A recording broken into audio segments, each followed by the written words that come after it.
All right, let's talk about how you got started. I understand you're trained by the great Eddie Sharkey. Yeah, it was well, when I was in college, my junior and senior year, I had 3 roommates that were basketball players. And so I was the runt of the group.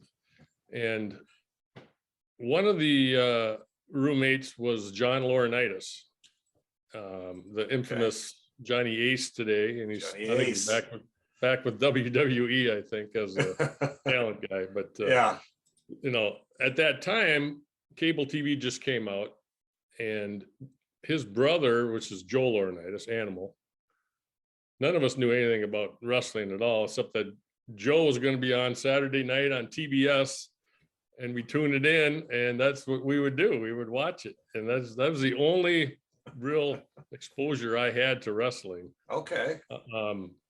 I was really good at football in college. I got a few tryouts in the pros. I signed a contract with the Vikings, actually. Oh, wow. Okay. That's pretty neat. Bud Grant's comeback year, 85. Yeah. I was a linebacker, and okay. It was I just had bad luck. I had a real bad neck injury. I had a knee injury. It was cool. I mean, the older you get, it means more. Back then, it was like disappointment, Right. But, yeah. I was still friends with John Laurinaitis, and we would visit Joe when he was in town sometimes. And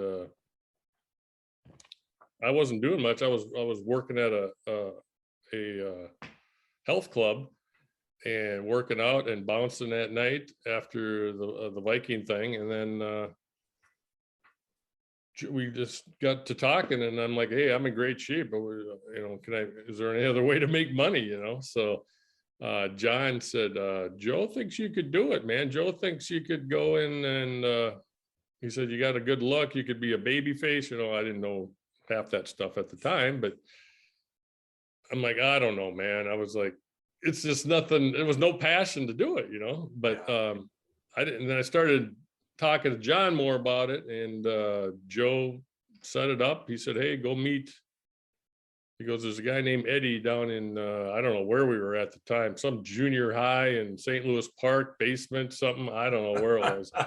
I show up, and there's like 6 other guys just, barely walking. The Walking Dead's going in there. And I'm like, wow, what am I doing here? And it was just a little, it wasn't a ring. It was a pad. Wow.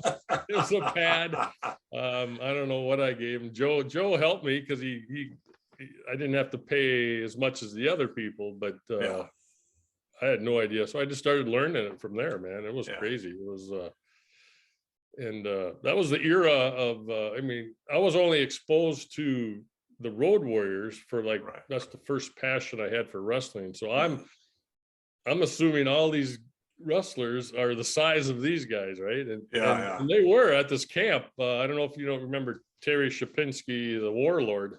Oh yeah, I remember Warlord. He had a great career, but he started with me. That guy is massive. Yeah. And we had, I think, Joe Khan, I think was his name. Joe Khan, yeah.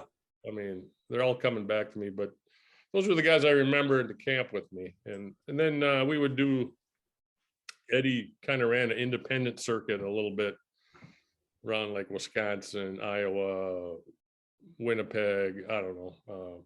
So we kind of tried to learn the ropes that way, but I was so naive and green that he wouldn't really smarten you up, So we had, like, I was wrestling the Warlord in there. He wasn't the Warlord then, but neither of us knew what the heck was going on. It was an ugly match, but I remember it, thinking back on it, I'm like, wow, he came a long way, Yeah.